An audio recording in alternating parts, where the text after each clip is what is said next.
You've just entered the Disaster Tough podcast, the place for emergency managers, first responders, and humanitarians who want to get the job done.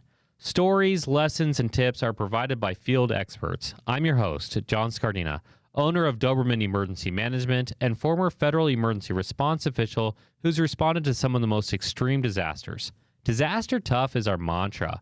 It combines experience, training, and analytics in order to be successful at any stage within the disaster lifecycle. It means being a professional in emergency and disaster services.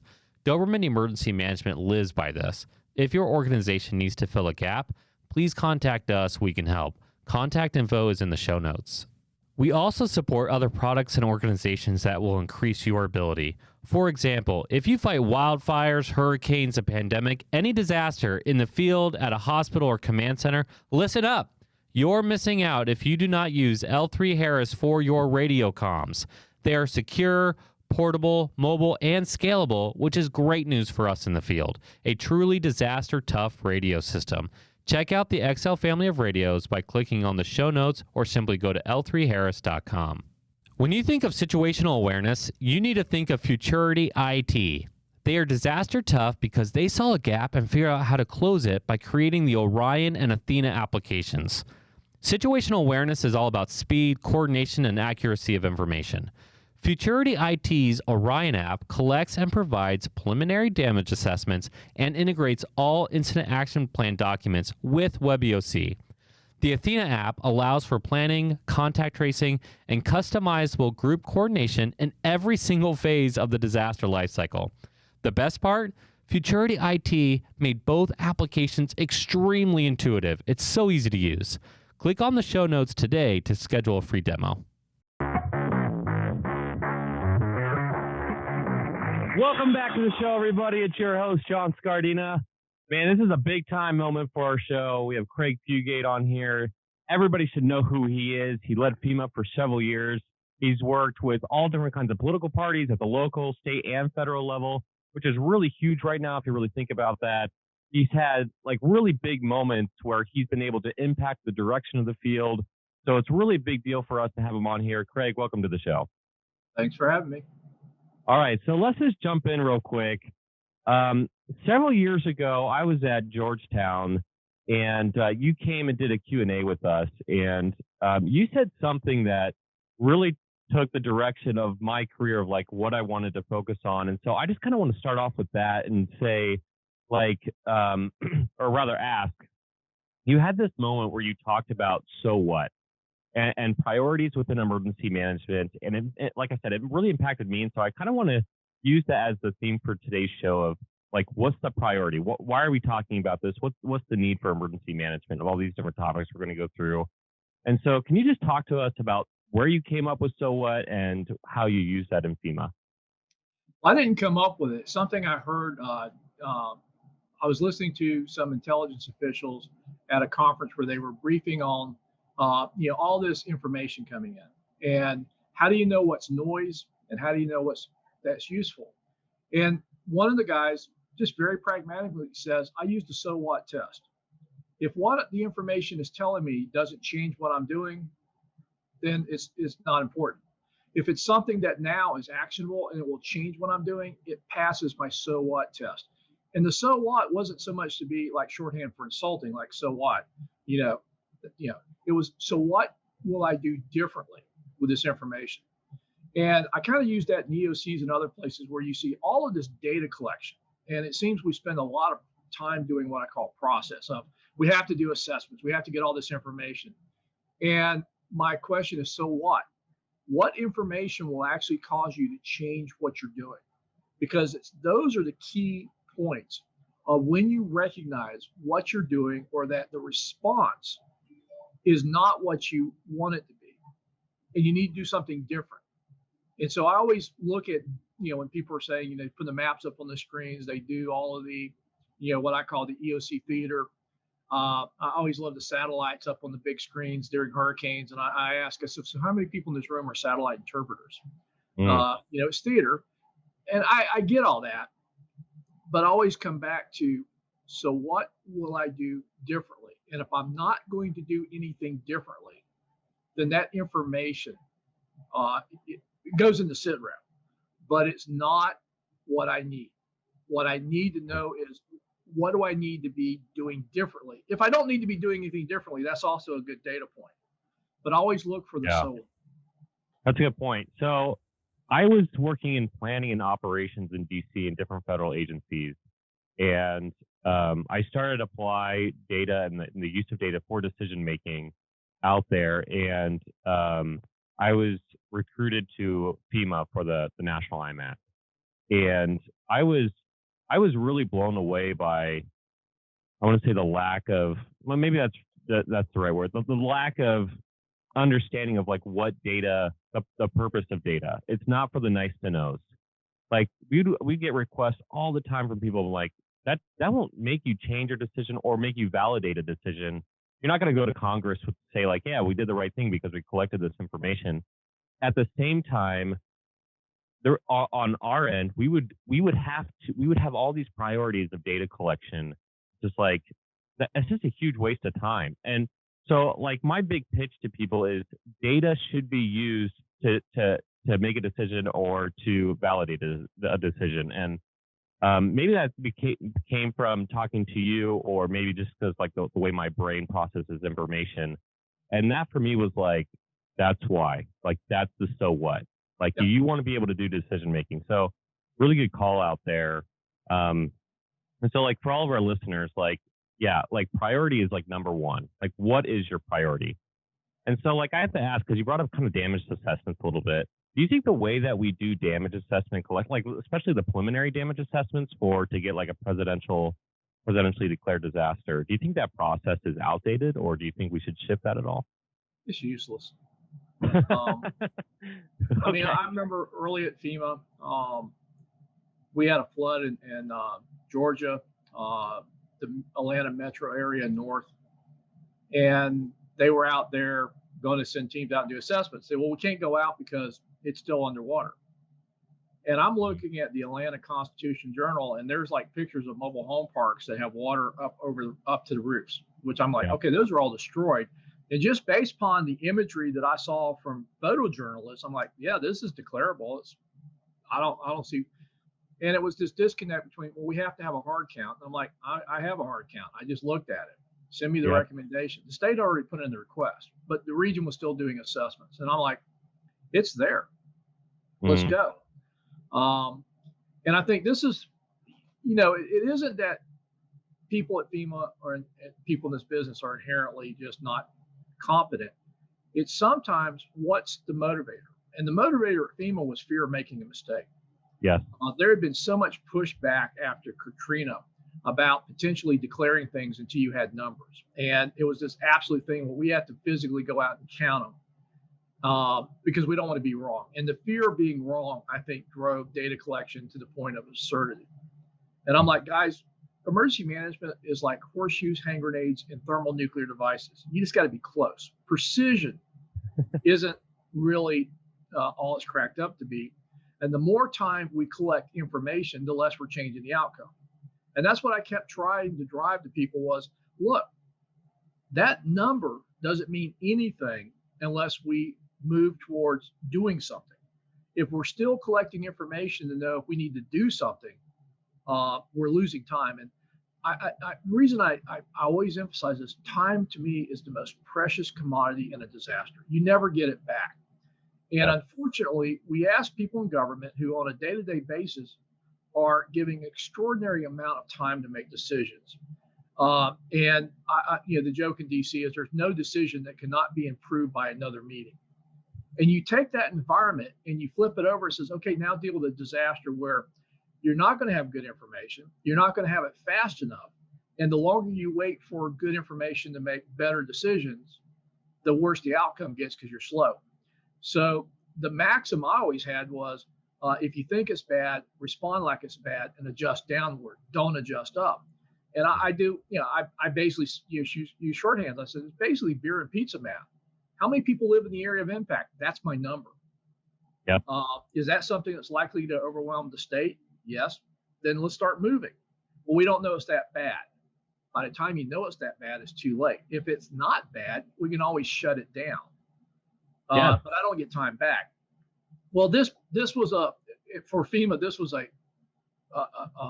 difficult situation because they were in so much scrutiny from inspector generals, DHS oversight, congressional committees, critics about making mistakes, and their fear was, well, what happens if we send all this stuff, we spend all this money, and it's not needed? We're going to get fraud, waste, and abuse. And I'm like, okay. I said, let me explain something to you. In the history of emergency management, anytime there's a big disaster, there's going to be hearings. Now, what hearing do you want to testify at? You sent too much stuff too quickly, or you didn't send enough stuff and you didn't respond fast enough and people suffered or died? Yeah. To me, it was a binary choice. They're going to do hearings anyway. I'd much rather be in the position of let's go now. And what was key to this was I had executive backing on this. When I was in the state of Florida, this was Governor Bush backing me, and this was his expectation. And with President Obama, that was his expectation. That by the time we got to the second term, staff would be going up there briefing about disasters, and there'd be other crises going on. And the president usually would just say, "Look, I'm pretty sure Fugate's got that. Let's go to the next issue." Yeah, that's cool. Again, it was this idea that response shouldn't wait until we know it's really, really bad. We're just not fast enough. And that's why, again, on the national IMATs, I was, you knew I was going to send you guys out the door if I even suspected this was going to be bad. Because I wanted my horsepower in the field, not sitting back waiting for, a request. Yeah. So first of all, you said like so many things that are like, you're like saying everything I tell people. So hopefully they listen now. It's all about max extent in emergency management. Like you don't get time back, just like what you said. So like, the people who push back on that are those bureaucrats or those people who sit in an armchair for too long and have never talked with a survivor. Do you think the guy whose trailer just lost everything, or you think that family who saved up 20 years to finally buy their house and their house is burned down, do you think they care about your process? Like, no. Like they want to feel overwhelmed by people helping them, right? They want to see boots on the ground, right? And then like on the national IMAT, it would drive us nuts. We joined that team because we wanted to be out the door. Like that's what people sometimes don't get. They're like, oh, first respond, emergency managers are not first responders. No, but we're emergency coordinators. And as part of the specifically part of FEMA, you have all these federal resources that you can tap into all over the country. So it's like, man, you want to be there. That's why we got in the field, right? So the huge call out there. I had the best way to describe this, and it's kind of derogatory, but one of the folks that worked with me, was a great American, was a former colonel in the Army, had served as defense coordinating officer in Florida, and I recruited him to FEMA, and he was running response with Damon Penn. And Damon had a great way of classifying the operators from everybody else. He says, you got your operators and you have the clerks. And the clerks are a necessity. But sometimes they have a hard time getting out of the way when the operators need to do their jobs. Yeah, 100%. And, you have part of government is good that there's bureaucracy. It does, prevent some stupid from happening. But I would say actually more often than not, it does get in the way, especially in emergency management, emergency response. Yeah. Like emergency managers are not responders, no, but they're getting resources for the urban search and rescue people. They're getting resources for the state. They're actually showing up and saying, hey, we're here to help, which is a huge stress relief for people too. I think this whole terminology of responders is kind of noise anyway, because I remind people the first responders are not the people with lights and sirens. It's neighbors digging neighbors out after a tornado. Yeah. It's the person applying direct pressure to somebody that's bleeding to death in an active shooter. And to try to say that emergency management is separate from that process is, look, if your response is working and fits the model, that's an emergency. The dial 911, people show up, all of these things that these people say, well, emergency managers aren't responders. It's like, well, as long as the response system's working, you're right, we're in the background. But when your system fails, it isn't able to keep up, the org chart isn't going to work. That's when you need emergency management. And if we're not prepared to launch and engage immediately, then we're going to fail the mission. So again, I think we spend too much time breaking ourselves up into the tribes and Mm, go, look, as long as the org chart of the system works, because if you think about it, we build to respond to reoccurring routine crisis and build mm, those systems that are fairly robust. And in most of those cases, emergency management is really in the background. At best, we may be doing some JIC operations, Joint Information Center. We may be doing some sit reps. We may be relaying information and doing some data collection. But by and large, the system's designed for that. yes. But when it exceeds that, you have to have a team that's already engaged, already is up to speed, and is ready to go, and is anticipating Mm, versus waiting for, okay, the system's failed, now we got to kick in. yeah, Because it's absolutely. sometimes not a bright line, and sometimes it's obvious you're already there. The hurricane just hit, or that ice storm wasn't as bad, but damn, the temperatures are getting low. Oh crap, we just had Mm, power outages, and now people yeah. are dying. Yes. As soon as people are impacted and other people are there to help them, they're responders. I like that a lot. It's kind of like how I say a lot on the show, like it's just noise by saying emergency management. Like you're like we're not managing it, we're coordinating it, right? And so there's all these different we have all this culture of language, but that culture of language sometimes is just a bunch of noise and we just need to get out there and help people. If you're helping people, you're doing the job. I want to go back real quick and talk about how you were able to work with both political parties and get buy-in by both political parties and the executives.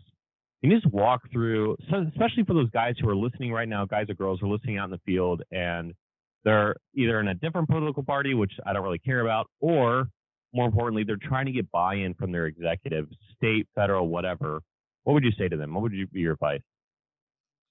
Yeah, this is not an easy thing to do. And I've told people, again, during transitions, when a new governor comes in, new president comes in, the party changes, and you have people that are in appointed positions, and they're asking, should I stay? Should I go? And this is a conversation I've had with several state directors, and my advice is this: do you have or can you build a relationship with the chief executive? Because if you're not their go-to person, you might as well get out of the way. And this is something that it's hard uh, to accomplish, but you've got to be seen as the credible person to go to when everything else fails. And they need to have the comfort to know that doesn't matter about party affiliations. What matters is competency and ability to execute and run that response under their authorities. And some governors and some mayors are much more hands-on. They're going to do all the press conferences. They're going to talk to the media. They're going to go out in the field. You may be in the background, but what's important is that if you're in that background, you're the person they're calling and saying, "Hey, I got a problem. I'm seeing this. What are we going to do? How do we fix this?" Um, and for some people, it's they've had the connections, they've made the relationships. Others, they had to earn it. And in the Obama administration, I was not any part of any campaign team. First time I met the president was, 2 weeks into the job when he came to FEMA for the hurricane season briefing. Whoa, I didn't know that. So I had to earn, and FEMA, again, was a very Hmm. questionable entity. They had seen what had happened, even in the post Katrina Reform Act. There was still not a lot of trust to FEMA. And so there's a lot of questions. Could FEMA actually do what it's supposed to do? And I told my team, said, look, the only way we're going to get credibility is stop issuing press releases telling everybody how great we are and execute the mission and let other people tell the story. But Yeah, we need to be there with the answers. We need to be there with the solutions. If somebody brings up a problem, we need to be prepared to solve it. And we can't say that's not our job. interesting. Yeah, so the way I got buy-in at National Cancer Institute is I found out the director is bringing his kids to like an Earth Day event, and so I made like I call it an augmented reality sandbox. So really, what it is, it's a projector over a sandbox. So when you move the sand, the color on the sand changes, and so it looks like a 3D map. And his kids stayed there for 2 hours, and every single one of my projects got approved after that. and he thought we were just a kind of a joke. And so like, I do kind of say like, there's a selling component part of your job, right? Like you have to get them on board. And luckily I found out kind of a clever way to do that there, but other times it is kind of brutal if they're just like, they only see you as like the doomsday prepper. And when you're like, hey, you have a dam that doesn't have an evacuation plan at the base, they're like, that's fine. You're like, no, it's not fine actually. And so like you have this conflict sometimes between Yeah. resources and Well, skill. again, I think I had some unusual situations in that when I was at the state, because at the county level, I was really just not going anywhere until after Hurricane Andrew hit. Mm, And the county manager called me, and he'd gone down to a county managers meeting. They had kind of did a quick hot wash of what happened during Andrew, and he came back and he said, "What do we need to do?" And I said, "Well, I'm not going to ask for any money," mm, which I think he was kind of expecting. What was my budget request? I said, "But what I want is you to direct all of the department heads to take on responsibilities as part of the county plan." This was early on when the emergency support functions were being introduced in the federal response plan, and the state of Florida was going to replicate that. And I said, I need to have the ability for the head, our county public works director to take on transportation and public works. The fire chief needs to take ESF 4 and search and rescue. The Department of Health needs to take ESF 8, and it's kind of going to be an awkward arrangement because I'm running this program, yet they're going to take leads for elements of that plan. mm. And so he wrote the memo, but until there was Hurricane Andrew, um, I was trying to build a program, but I think from the standpoint of local government, it was a checkbox. We did what we had to do Yeah. to get funding from the state. When I got to the state after Andrew, the late Governor Childs was still governor. Obviously, they were doing a major revamp of the program. They had brought Joe Myers down from North Carolina to reestablish or actually build an emergency management program. And then when Governor Bush came in, he probably what was interesting is his emphasis on emergency management was the personal experiences of a young father going through Hurricane Andrew, where he tells the story that he didn't want to evacuate the Secret Services. It's too dangerous. He finally went over to a friend's house, and he tells a story about how he is covering his wife and his 3 small children with his body, shielding them in a hallway as debris is flying all over. And then President Obama, again, the political fallout of Katrina was such it had become a campaign issue, and this was a real concern that in an incoming administration, you had to have a good program because it was a political liability if you didn't. But it's Right. also just good governance if you don't have a good program. Part of Governor Bush, who's not a real big fan of big government, but he says one of the essential roles of government is in a time of crisis. The reason we have government is to support and respond to the needs of the people during disasters. Yeah, absolutely. And so that just goes. I remember that is all over the news all the time. That picture of President Bush flying over Katrina, and so I remember the Obama administration, President Obama, and it was just like I could only imagine at the time of like never have that picture.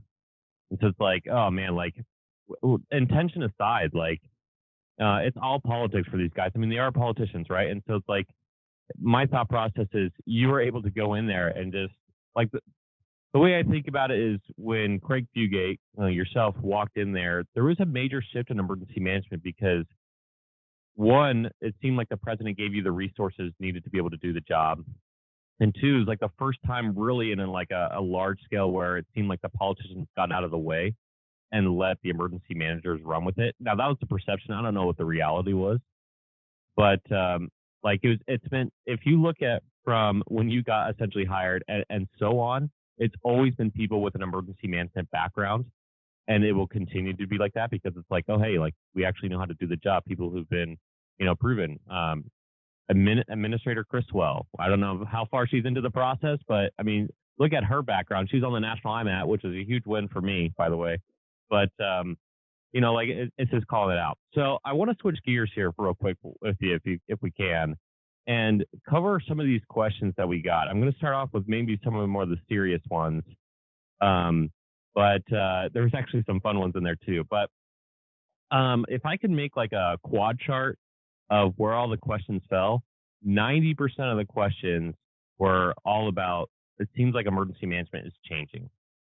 And so I'm just going to call out some of these questions. Now, again, I just want to thank everybody who submitted questions all over social media. Facebook, we had a bunch of questions there. We had a bunch of questions on Instagram. I had several friends reach out to me personally and send questions. LinkedIn, you kind of sucked it up this time, but maybe next time. But yeah, we did get a lot of questions. So here's one that it's kind of a dual-ended question. This guy, Donald, he submitted, said, which jurisdictions and chapters within jurisdictions do you think have the best managed and developed volunteer programs? What lessons can you share that other less developed and managed programs could benefit from your thoughts on the subject? Well, some of the groups that emerged that did not start out as traditional disaster responders have, I think, really strong organization where they are able to take their resources to need very quickly. You think of people like Team Rubicon, you think of World Central Kitchen, where these groups basically emerged because there were unmet needs, and they saw a way of addressing it that was not the traditional way, and kind of butted head with some folks. But as they gained traction, people started realizing, hey, it's working. Just get out of the way.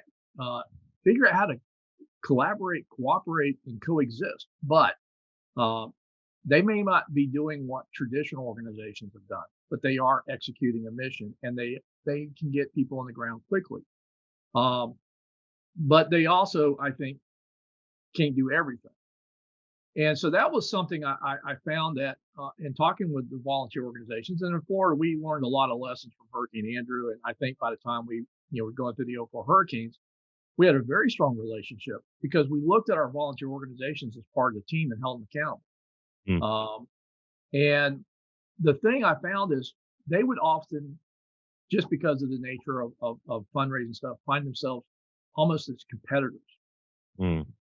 And trying to be all things to all people in a disaster. And I'm like, guys, you're not good at everything. Why don't we focus on what you're really good at and let other parts of the team? And there was a situation in Hurricane Wilma that just kind of exemplifies how this worked out. Mike Whitehead, who is now with the Red Cross, but at that time was with the Florida Department of Ag and Consumer Services, was coordinating under our mass care feeding operations. And they were churning out about 100,000 hot meals a day with no contractors. You had all these big cook trucks, the Red Cross, Salvation Army, the Southern Baptist, Methodist Men. And rather than doing this all independently, they grouped them together. They were pulling USDA commodity items out of the warehouses to get down there. These teams were cooking them, coordinated. So all these cook trucks were basically, hub and spoke situations where they were the hub. They would use Red Cross emergency vehicles to haul food out to distribution sites. And where there wasn't a place like a community center set up, they had the Salvation Army canteens, which could provide a more permanent, longer-term presence. And so you had all these different groups who historically weren't always working as a team, feeding 100,000 meals a day. Yeah, that's insane. Just through the coordination of working together. Individually, they could have never done that or added up to that number. So I think part of this is getting organizations to recognize that you don't need silos, because if it's a big enough disaster, there's more work than we all have capability doing. And by teaming and working, we all become more successful. I think that was the thing that was hard for people to understand was, look, if you team, you actually get better press and better exposure, and you're probably going to see more donations. I know, isn't that hilarious? You're failing. Yeah, that's what we do at Doberman. Like Doberman Emergency Management is obviously a private group, but we partner with so many other other emergency management groups that have different aspects of what they focus on. We really focus on we don't do butts and seats essentially, like at all. Like if somebody needs a gap, like we'll bring it in and we'll work on it, especially with the data side. but like we don't do software, and so we team up with Futurity IT, or we don't do bus and seats, so we team up with a couple different organizations that do that. So like we're able to be a force multiplier just by working better together. And I think it's a better business model. You talked about going back from your previous experience where you did that Q&A with us years ago, about that coordination, and it made me think of Hurricane Katrina. You had, I think the problem at the time when we were looking at it was Salvation Army showed, no, it was Southern Baptist showed up, the Red Cross showed up, and I think it was like the Church of Jesus Christ of Latter-day Saints showed up. And one showed up with a ton of food, one showed up with a ton of volunteers, one showed up to cook, but they couldn't work together, and they basically sent all this supply away. And like to your point, now when you go out to big scale disasters, the LDS Church, they bring in all the food, the Southern Baptists cook the food, Salvation Army or the Red Cross delivers the food. Yeah. And it's like, who knew that you could do so much better, like if you just hub and spoke. Yeah. So man, I like was always a big there. fan of the volunteer organizations active in disasters umbrella. We had a very strong state VOAD. We added groups over time that had worked outside of that and found that working in that system was actually more beneficial. When I got to the federal level FEMA, that was one of the groups I would go to meetings. We would periodically send to FEMA. We had liaisons on that team, but I would periodically go to their meetings, and I knew a lot of these people from responses in Florida, but we were bringing in new groups and diversifying that, and showing the power of how the volunteer organizations working together could do so much more without losing their identity. They didn't have to give up their identity. They did not have to give up, their how they raise their funds. It was working on what you do best and recognizing other people have other talents and putting it together so they less competition, more collaboration. But it was never about giving up your identity. It was always, how do we collaborate as a team? The survivors don't care who helps them. I mean, that's, I'm not sitting there going, I'm sorry, I only request Red Cross when I have my home plate, and again, all these groups are traditional legacy, which are like big, gigantic organizations that we can't really do without. As much as people complain about their bureaucracy, the reality is there's no other organization that can fill those roles. So, the American Red Cross, maybe not as nimble as some of the smaller groups, but without them, we lose the backbone of a lot of this. But working together and collaborating speeds up the response, helps more people, makes everybody look better. Yeah, absolutely. And so we actually had a question specific to that. Let me see if I can find it real quick. Let's see. Yes, we got that one. Let's see. Okay, here we go. This is by Kevin. Kevin asks, how will the future of emergency management shift? It seems like there is at a point in time where response in the federal centric is when it should shift back towards the local level. And I'm gonna amend that a little bit and say, do you think we should start to rely more and more heavily on those volunteer groups and we should push away from federal resources? Or do you think that the federal should kind of be the big dog in the room still? Well, it really just comes down to the economics. The federal government has the ability to print money. State and local governments don't. And as much as people want to shift this back to local, they also want more federal funding. So that's always going to be dynamics. And people have defined emergency management by the funding stream. Too many times I've heard people talk about emergency management defined by what you can declare under the Stafford Act.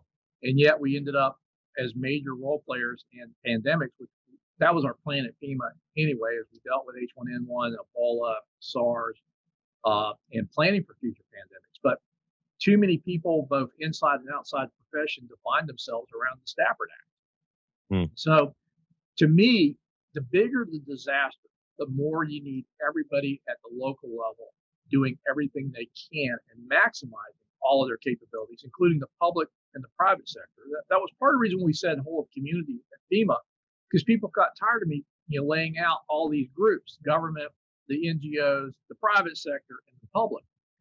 And I've been displeased with some of my counterparts who have a tendency to basically scream and ask for everything when multiple states, or in the case of the pandemic, and not ask a more important question: how much can we do ourselves, and how much can we do or help our neighbors before we start screaming we need everything? And that, I think, needs to be one of our tenets: is we never hesitate to ask when we need it, but we always do everything we can to reduce what we need to ask for by building capabilities at the local level. And people say, well, we don't have a budget for that. I'm like, and you made a statement I need to kind of correct. We didn't get more resources. The biggest budget I had was my first year. Every year at FEMA, our operating budget was cut. Oh, I didn't know that. That's huge. We went through sequestration. We were one of the few agencies not to have to do furloughs. We ended up having to cut travel, conferences. I mean, a lot of stuff that short term weren't going to affect the mission, but longer term had consequences. Yeah, that's interesting. But, we built a program at FEMA, and again, everybody says, well, you had this huge budgets. I'm like, we went through the entire 2004, 2005 hurricane season with 132 permanent positions, no, 116 permanent positions at the Division of Emergency Management. But our response wasn't based upon just us. It was all of the state agencies and all of their staffs and all the volunteer agencies and all of the counties. We sent close to 6,000 responders to the state of Mississippi in mutual aid during Katrina. About 450 were National Guardsmen. Everybody else was state, local, volunteer, and the private sector that was part of our team that we deployed over there. So, again, I always hear this, we need to be building more capability locally. And then I also hear, well, we need more funding. And I'm like, well, in my world, if you need more money, you need to understand a term I learned a long time ago, and that's called OPM. And it ain't the Office of Personnel Management. It's other people's money. It's how do you leverage the team's capabilities? Because if you're that one person that wrote a plan that sits on the shelf and you've got a compliance program and you meet the paper requirements, but you don't have every key department head in your government, you don't have the chamber and big businesses on speed dial, you can't call up the volunteer agencies in the middle of the night. If the school board says, we don't want to do shelters because it's inconvenient for our students, then you got a paper program. And more money isn't going to fix that. So buy-in. So I have a question then, because it sounds like it's in conflict with like a previous statement. And so just walk me through this real quick. We go big so that we would have the better problem of we were too resourceful, versus what's the problem in saying I want everything? Because if I want everything, we don't need everything, then okay, we had too much and that's okay. How do those two opposing viewpoints, or maybe they're not opposing viewpoints, how do they correlate together? How do you work that out? Well, again, I looked at this from the standpoint of Florida. We used a lot of our Homeland Security grants to build more Type 2 urban search and rescue teams. So before we started asking for the FEMA Type 1 teams, we would have all of our teams deployed and out the door. Yeah. We leveraged our National Guard. We convinced the legislature to actually provide annual funding to the National Guard for them to train up guardsmen to be liaisons and do a lot of the disaster missions that we had, because that's not part of their Title 32 training dollars, but we got the legislature to fund that. We helped support counties building regional incident management teams. So in Florida, we got to the point where between our contracting and everything else, in most cases from the federal government, what we just needed was reimbursement. And that was my goal, was to get to the point where we built enough capability within the state that we didn't need to go to FEMA. And this starts out with something kind of innocuous. We don't do it anymore. I'm glad we're out of the business. But at the time, it was after Hurricane Andrew. ICE was a big deal. And the minute a disaster would start, we would put in mission requests to FEMA for ICE. And I kept I wondering. remember that. That was weird at the time. I Yeah. kept wondering about that. It's just this. Where does FEMA get? Do they have like a big ice maker? It turned out no, they're buying it from a big site in Jacksonville that does all the big venues, the Gator Bowl and the Jags and all that stuff. And I'm like, well, what's the markup on that? Because we pay 25% of it. Mm. What's the markup on that? Turned out it was cheaper for us to go contract because FEMA would give a mission assignment to the Corps of Engineers, who then go contract to get the ice in my own state. And I'm thinking, well, why don't we just contract with it? And people say, well, Yeah. why would we do that? Let FEMA do it, and they'll spend the money, and then we'll reimburse them later. I'm like, that is still going to cost me more money. It's not going to be as fast.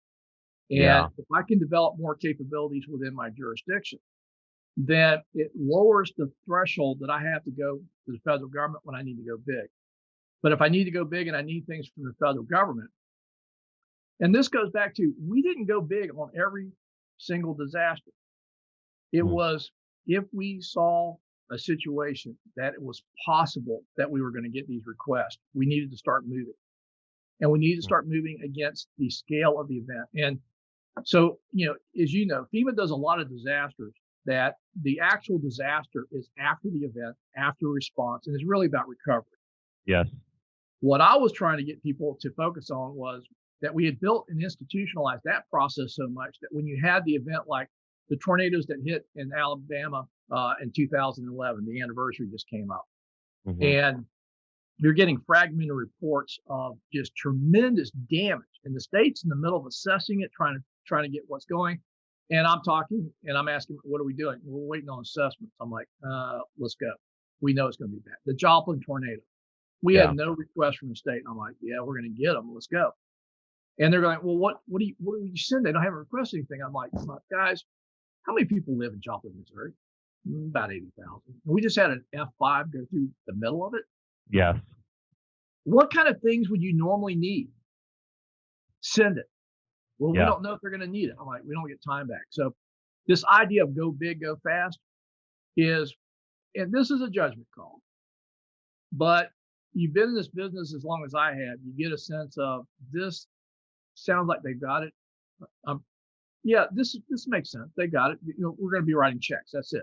Or I'm not sure they got it. Or this thing is getting worse and I'm hearing more stuff and it's not fitting the plan. Yeah. We need to step up the game. And for the federal government,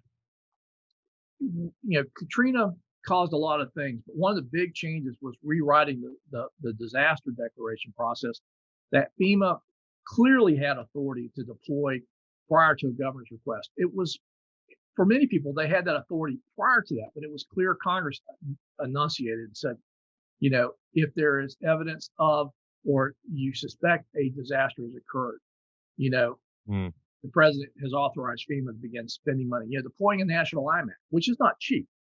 Right. If I'm going to fly you across the country, the law changed. I didn't have to wait for the governor to ask it. If I'm like, this is going to be bad and I need to start moving. Because if you think about it from the federal level, anything we do is 24 hours from really affecting an outcome. The closer I am to the disaster, the shorter the timeline is. But when I'm that far away, it really shifted the emphasis. And because I was not resource constrained, it pushed the federal. But at the state level, I would push with our internal resources, but I also try to maximize state capability. My theory was if we had a hurricane hit the Gulf Coast and Mississippi, Alabama, Florida all got hit, Florida should be able to do most of the response for itself free up everybody else to the states that got hit harder. Florida is one of the best state EOCs I've ever seen, and I've been in a lot of them. And also, I've been, to your credit and probably to your predecessor, 99% of the disasters I was deployed to on the national IMAT, it happened before a deck happened. We would get in there for a hurricane. We would get in there 3 or 4 days before it hit, and we would start managing all these resources. And that's when it went best. If I got there after the hurricane hit, game over. We were going to get screwed. So, I mean, you're already going to get screwed from a hurricane, but yeah, but here's the thing with hurricanes. We see them coming, and I got 3 or 4 days to make a decision to get you guys in there. What's harder is when I have wildfires, flash flooding, an earthquake, tornado outbreak. And the tendency for the bureaucracy to go, well, we need assessments. And I'm like, yeah, it looks bad to me. Go. Well, we don't know if it's that bad. We don't know if we're going to need everybody. We're not, guys, and this, I don't know if you ever heard this at FEMA, but I got, after Hurricane Isaac, I just got really frustrated with the team because Isaac was coming in as a Cat 1. That kind of produced a ho-hum response, both in the state of Louisiana and the region. And it was a slow moving storm. It was a huge wind field, and it produced more storm surge damage in the river parishes than Katrina did. And I'm up there and I see this disconnect because I got one region dealing with Mississippi, I got one region dealing with Louisiana. I'm not getting the sense they got the scale of this thing, and I'm on the ground. Yeah. So I've been there, and I'm seeing it, and there's a disconnect between what I'm seeing and what I hear us doing. And I finally just sent off I just kind of sent an email to my senior leadership team with a course correction that said, think big, go fast, be smart about it. Which then prompted, we need to have a call, because what did you mean by that? And that's when I really put in this effort that think big. How many people live in the states that just got hit? How many parishes and counties are impacted? That's our response. That's the population. Yeah. Get it going now. Think big. Quit trying to make anything fit. We're not Walmart. Just-in-time delivery is not our business. Having too much stuff is. No more meeting. Do it. Go fast. I do love how you had a meeting. You had a meeting after you sent over the email, which is like exactly to your point. Like, go big. Figure out what go big means. Yeah. And the thing about be smart is adjust as more information comes in. This is not just an unguided missile you launch and forget. This is start, just define it by the population. Because I always remind people, we respond to people, not stuff. So define the population that could have been impacted. That's your big number. It won't get much bigger than that. So that defines how big could be. And then what are the resources that you're going to need or likely need based upon the type of event? And you've got a lot of historical data. So this isn't precision right now. This is just very rough beer math of X amount of people divided by this means I need this much baby formula to this much water to this much, emergency power. And start moving it, because again, the process at FEMA. By the time those assignments come out, you got to arrange travel, you got to get the vehicles loaded up. IMATs have 2 hours from time of boom to be going once they get that direction. Yep. Usually you guys, the really good teams, were already packed up and waiting for somebody to say go, and you were sitting in your vehicles, and you may actually be prepped out the door, just kind of like moving in a direction if you thought it was bad. And now as more information comes in, now you start shaping that. You start going, well, based upon the new information coming in, I'm not going to turn anything off, but I'm not going to reorder because I've probably got enough stuff going out in the first push package that's going to take care of everything. And speed, and there's a couple of reasons why I'm so focused on speed. One is the faster we get there, the better chance we can stabilize things and reduce the overall impacts as well as the cost of that response. It may not seem intuitive, but getting in there quickly and getting the situation stabilized means we start shutting down some very expensive operations and move towards, the private sector and others doing the long-term sustainment operations. But the other piece of this that I had a hard time getting people to understand, including emergency managers, big disasters don't occur one at a time. So the other thing was, like with the national IMATs, I wanted you guys in quick, but I also wanted you out quick. And if you were staying down there, I wanted you to be ready to deploy to the next event. And in 2011, we were doing serial deployments with the national IMATs going from one big event to the other. And I think some of those teams didn't get home until after Irene. Yeah, it was brutal, I think, for the teams. Yeah. But it had to happen. But we saw this with our, the MERS detachments, the communication guys, a lot of the urban search and rescue teams, is the faster we got them deployed and in there and got done and allowed them to reset. And I learned this from Florida. Our rescue teams deployed 4 times back to back. And the time interval in the 04 hurricanes was 22 days between Charlie and Francis, 11 days between Francis and Ivan, and 9 days between Ivan and the last storm that year. And if you think about that, teams that went out, did search and rescue, were deployed for maybe 5 to 6 days, got home. By the end of the year, they were barely home 2 or 3 days. And think about what it takes to refit, resupply, deal with everything that happened. Anybody got hurt, got to be replaced, and you're back out the door. 9 days after and you were just back maybe 2 or 3 days before you went out again. Yep. There was disaster in 2017 and 2018. I would get to the I had all these fake metrics of when I knew I was done with response. One of them was when they wanted to start ordering T-shirts. Everybody in the field like, hey, let's get a T-shirt for the disaster. I'm like, time to go home. I'm not in a response anymore. Or another one would be like, you start getting like the HR complaints, and I'm not talking about the serious stuff. You always have to deal with that, but like I'm talking about like, hey, they didn't define how long I could take a lunch. They're like, time to go home, not in a response. And so like, I kind of like the USAID model of like 10-day deployments.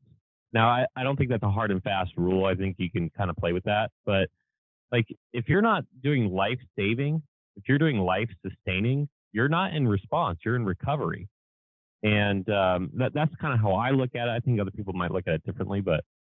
Well, I think this was also a trap we ran into. The idea of the national IMATs going in there was not to stay down there for months at a time, but because we had hired some really high-powered, capable people. People wanted to keep them just for the personnel on the team. But the idea was they would go in and deal with that response phase while we built out a joint field office and staff that up. And you would start handing off responsibilities and ultimately transition to the joint field office and federal coordinating officer for whatever remained of response and recovery and reset the national IMATs. But again, as we ran into, and again, when you're dealing with what you had in 17 and 18, one of the problems was shortages of skilled personnel that could do a lot of these things. And so the national IMATs were basically being piecemealed and used more for fillers and the holes in the org chart than they were as, the teams deploying, getting in, get it stable, and get out, reset for the next event. That is, you just described my entire career. Like, we would get in there and, my wife is going to listen to the episode. She's going to be very annoyed because she's like, hey, why did you deploy for 6 months to that one disaster? They're like, remember when I said I was going out the door? I thought, So, yeah, it's man, we could probably have you on talk about that stuff forever because that's like I said, you just described my entire career right there. Just like, hey, how do we organize capabilities and ICS? Don't even want to get into that right now, but let me get back to some of these questions. You were talking earlier about knowing the right people in the room or being the right guy in the room. We kind of had a fun question. This is from, let me pull this up. This is from Nick. He goes, in terms of FEMA, says, which region is the best and why is it number 7? So did you have like a region where you were like, okay, if something happens there, I can trust them? Now that you're out of FEMA, it's been forever ago. Like, which regions where you're like, okay, like we have the right personnel there, or we have the right capabilities there? Is it 4 because they were blasted a lot and you were in because you're from Florida, or do you have like another region where you're like, okay, they got it? Well, some regions were stronger than others. Some had less disaster activity and really weren't much of a big concern. But leadership matters. And I did a lot, and I didn't always endear myself to people, but I put a lot of emphasis on the leadership. When I got to FEMA, our deputy regional administrators were GS-15s, and they would serve as the acting administrator in between administrators. A lot of these, at that time, 6 regions were political appointees, still are.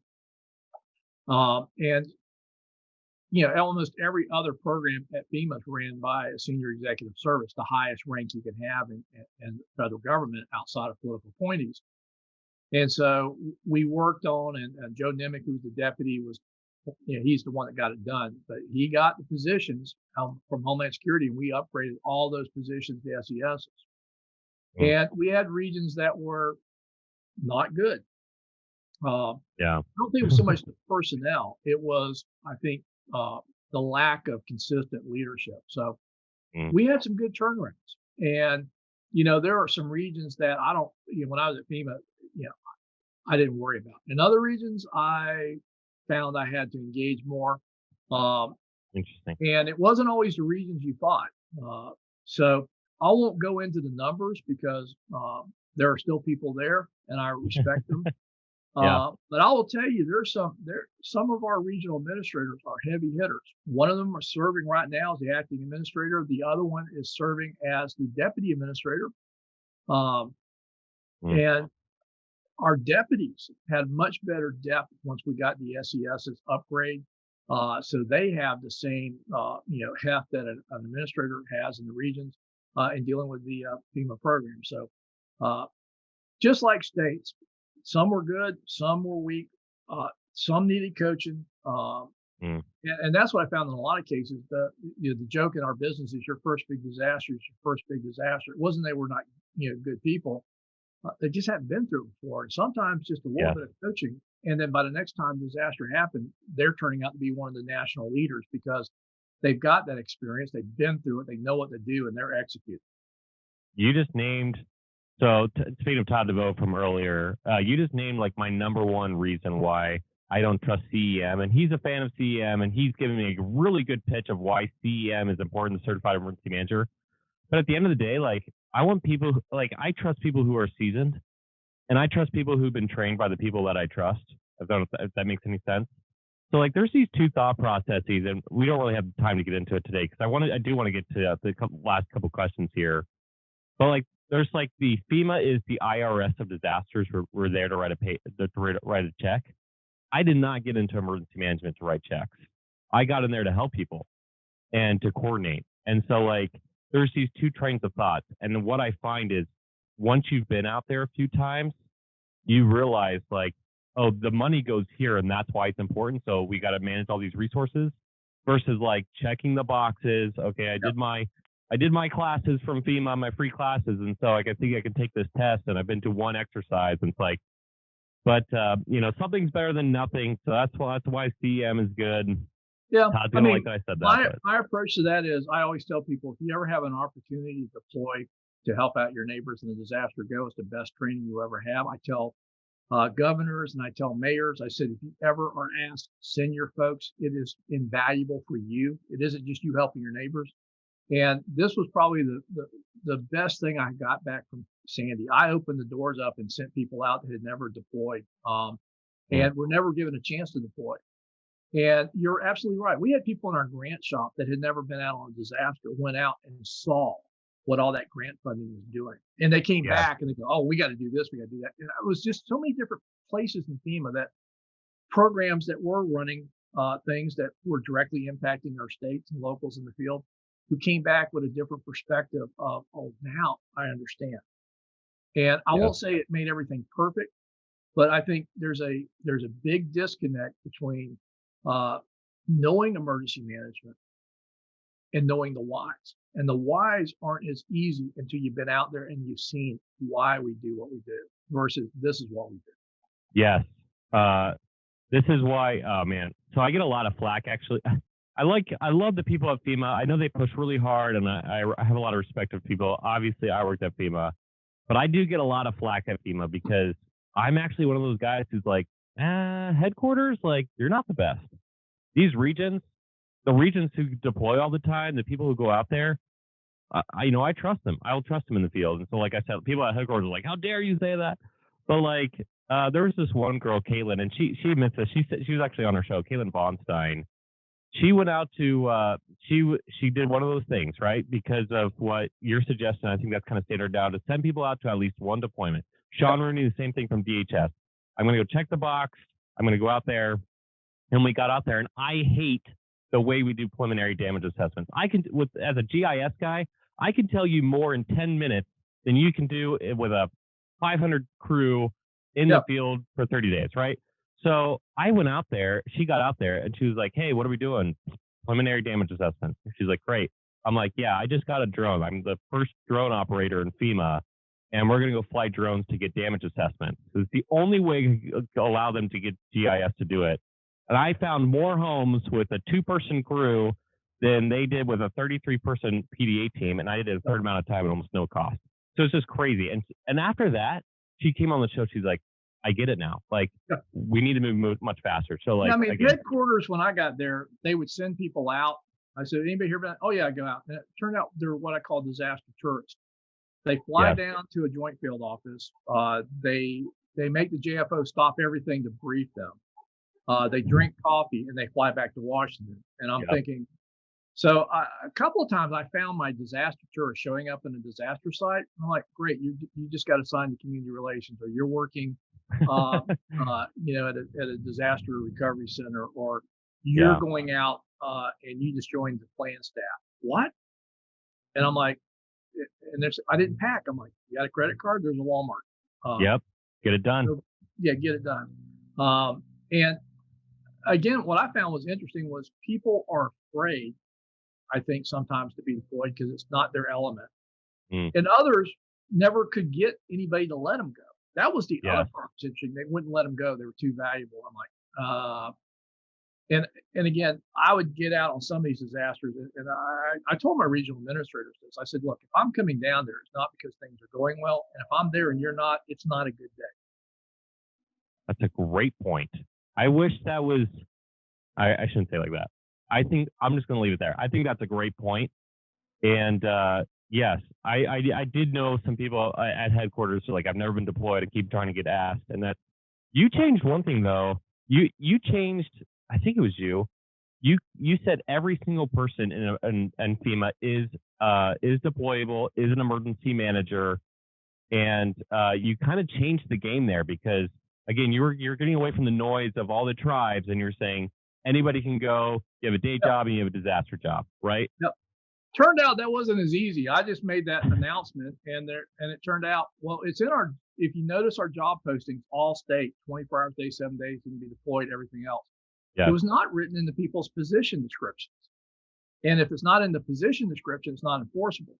So it took me forever to get that changed. But if you remember when you got hired, you had to do it. You had to, as part of the interview process, the onboarding.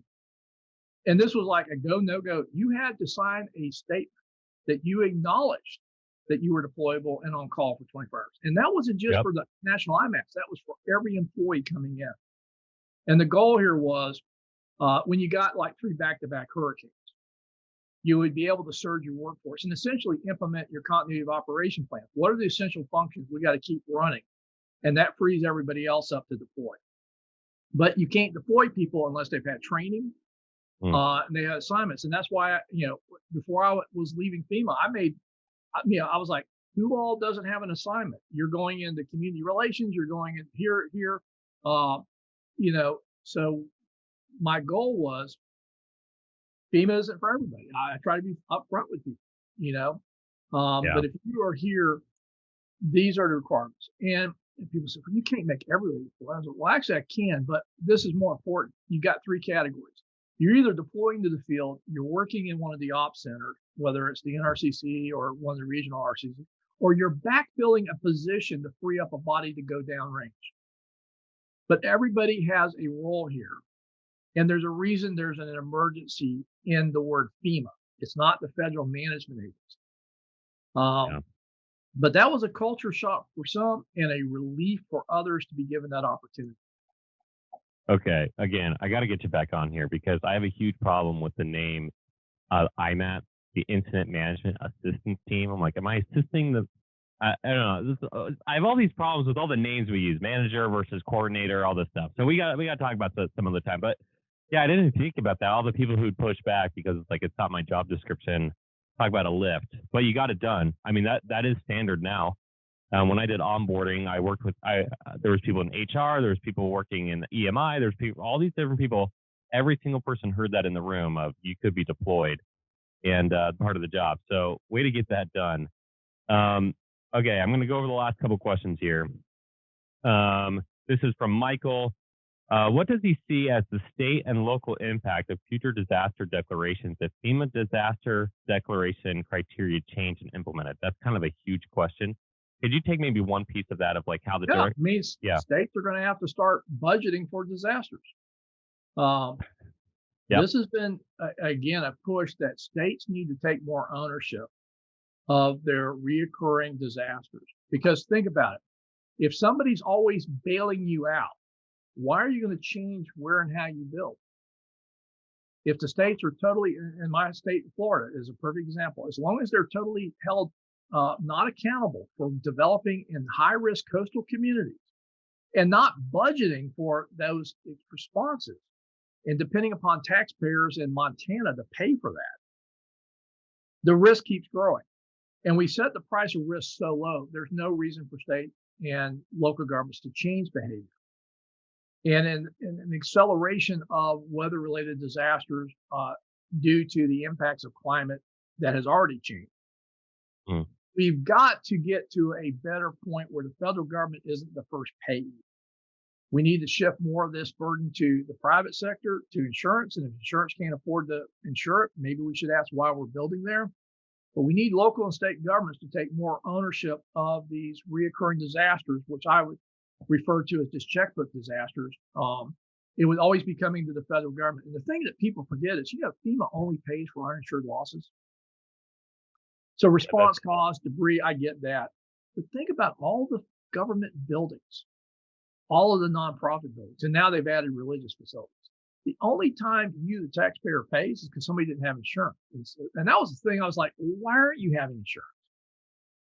Well, it's why are you? So this goes back to this idea. We have transferred a lot of the financial risk from state and local governments where decisions are being made that grow risk to the federal taxpayer who's just on the hook. And I don't suggest we should not help states out when it's overwhelming. But I think we need to get a better balance because it was never intended that the taxpayer would be basically the primary insurer of state and local government infrastructure, much of which is built to the wrong standards and the wrong places, but there's no accountability there. So we end up seeing our disaster costs exploding, more disasters, yet state and local government largely insulated from being accountable for their decisions. Okay, so I'm just going to call this out real quick because you're now the second former FEMA administrator. Brock was on here who said almost the exact same thing. And I said the same. I said this to him. I'm going to say it to you. We all know that. Yeah. Like what was it? The National Flood Insurance Policy Act basically told states, if you don't put in your budget for disaster management, we'll bail you out. So that was number one. And then my other really big problem is, like, I'm a huge fan of mitigation.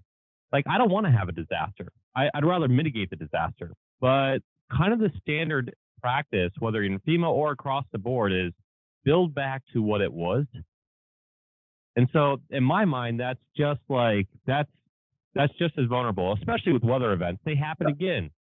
So, like, okay, this is kind of getting to somebody else's question, so I'm going to steal it from Laura.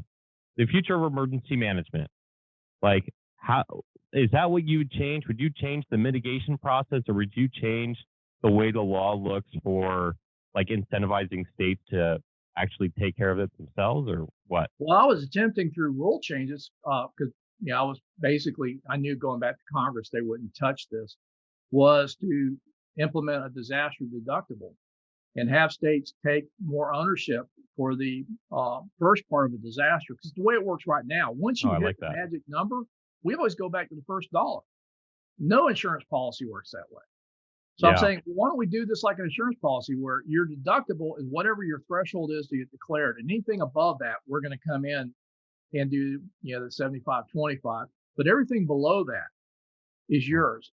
And you can buy that risk down by having unified, appropriate building codes, land use planning, investing your own money in mitigation, investing your own money in building emergency management, not always just doing only what the federal government provides.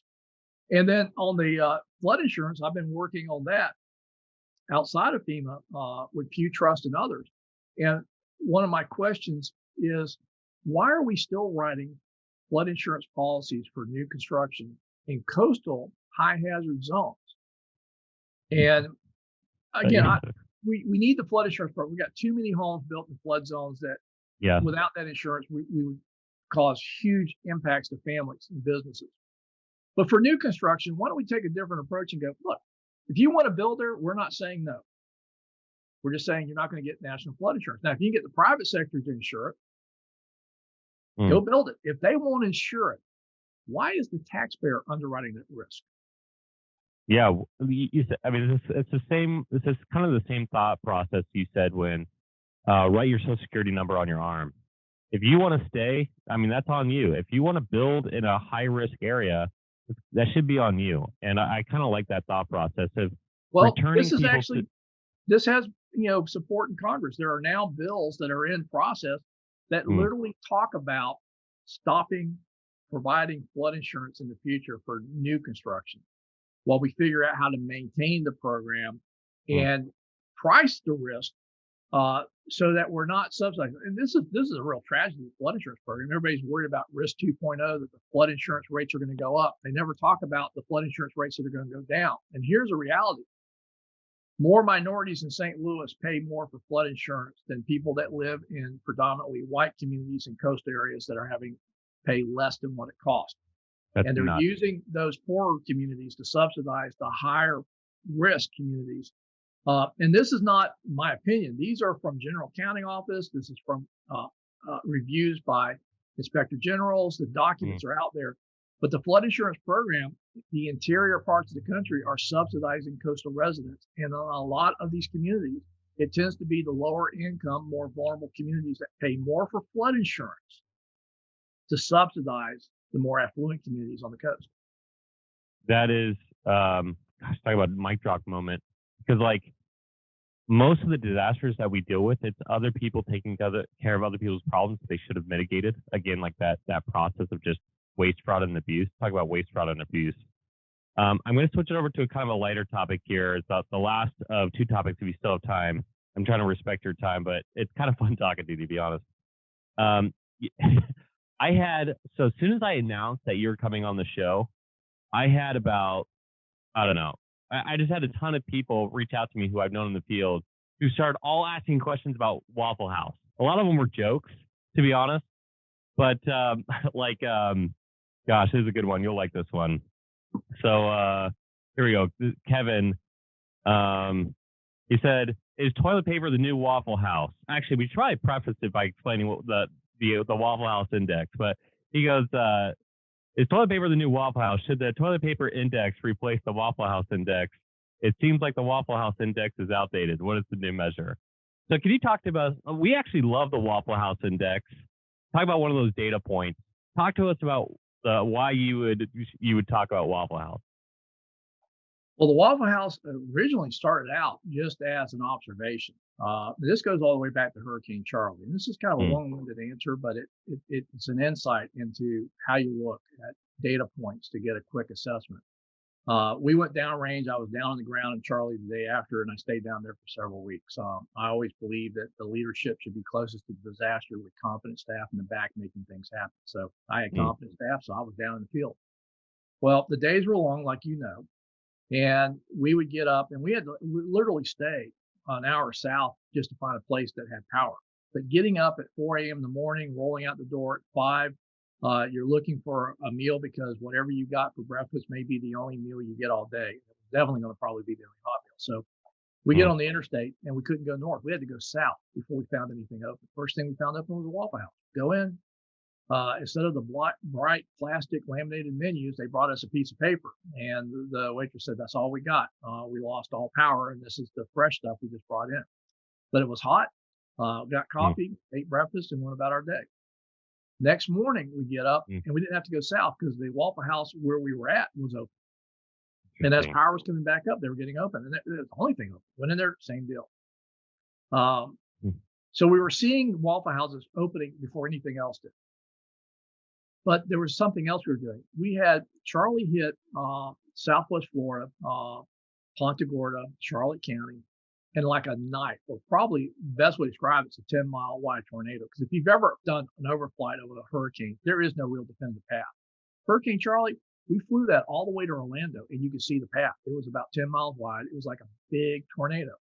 And we had damages all the way up into Volusia County, Daytona Beach. And I was getting county directors screaming at me because their requests for assistance were getting turned down or weren't being answered.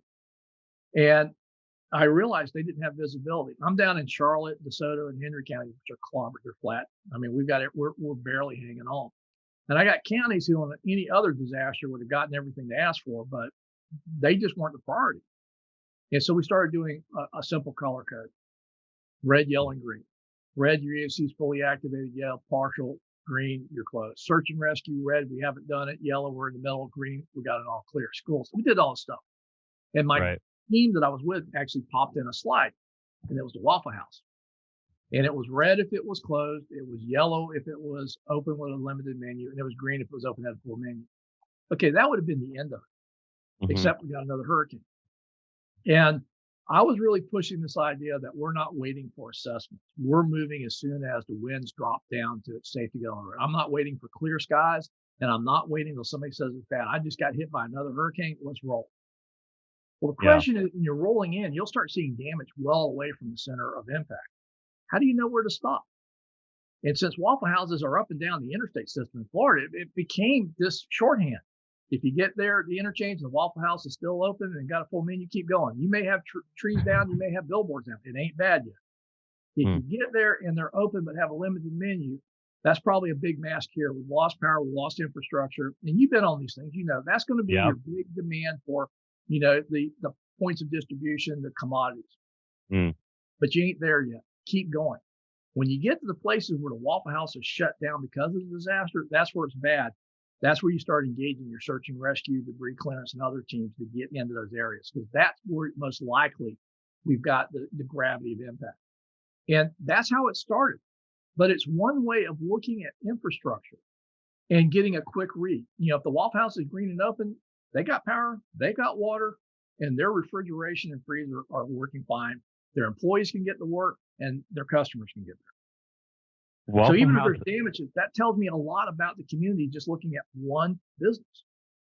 You need to own stock in Waffle House for one reason.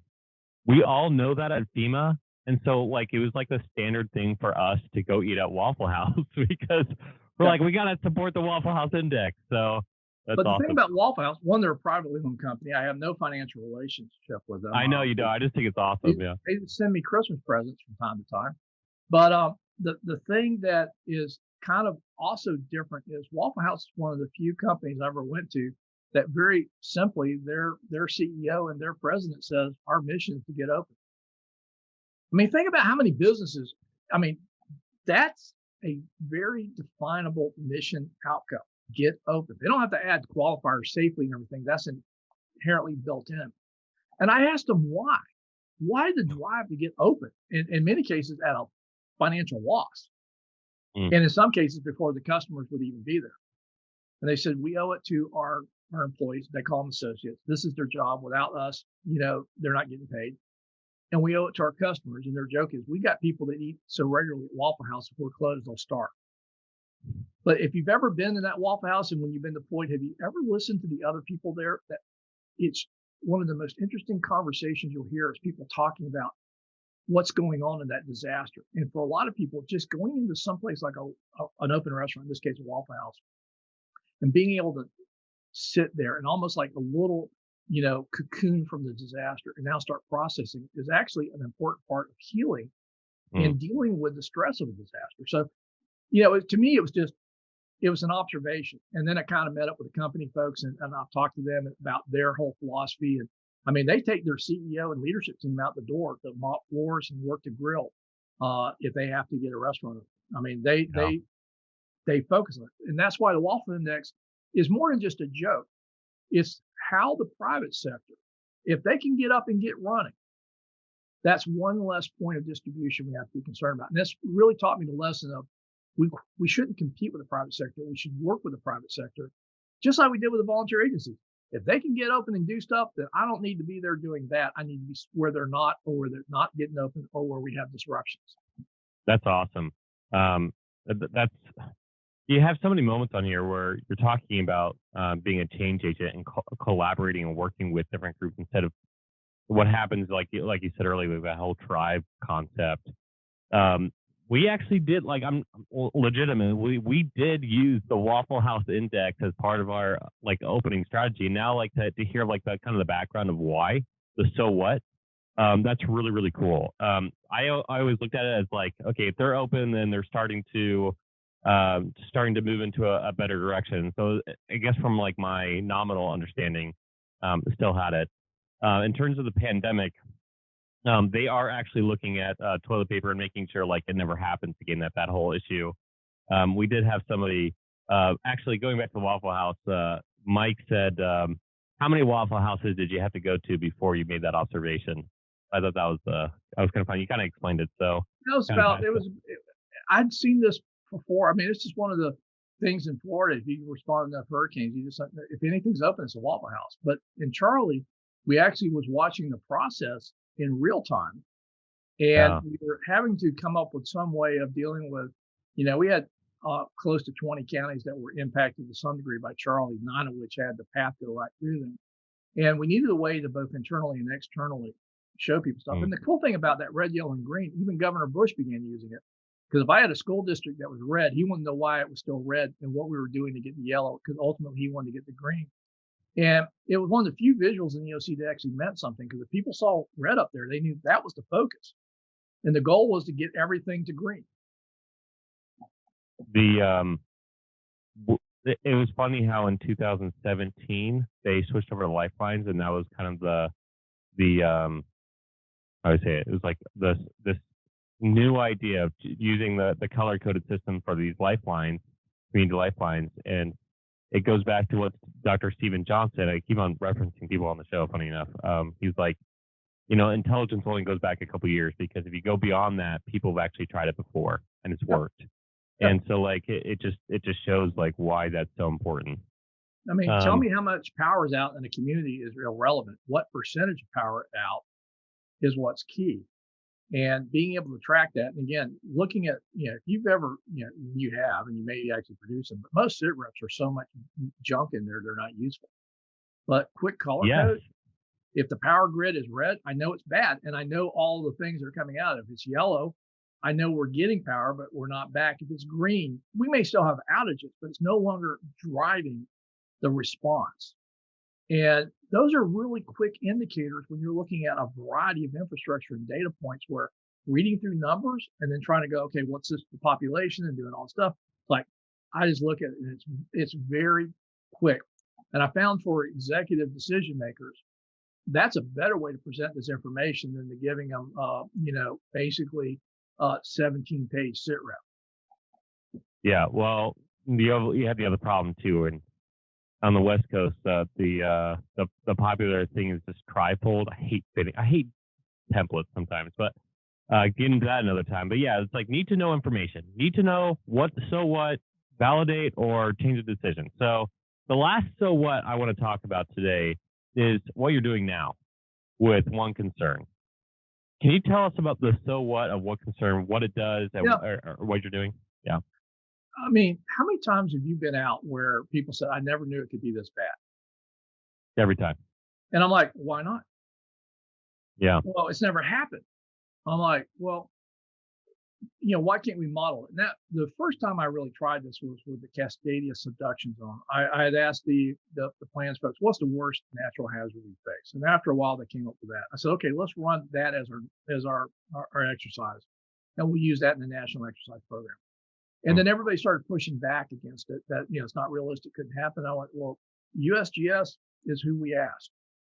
Let's use their data and let's run this. Well, it turned out we didn't have good modeling tools. Even Hazis and others were all over the place. It turned out that we probably did more to update data sets just doing that exercise.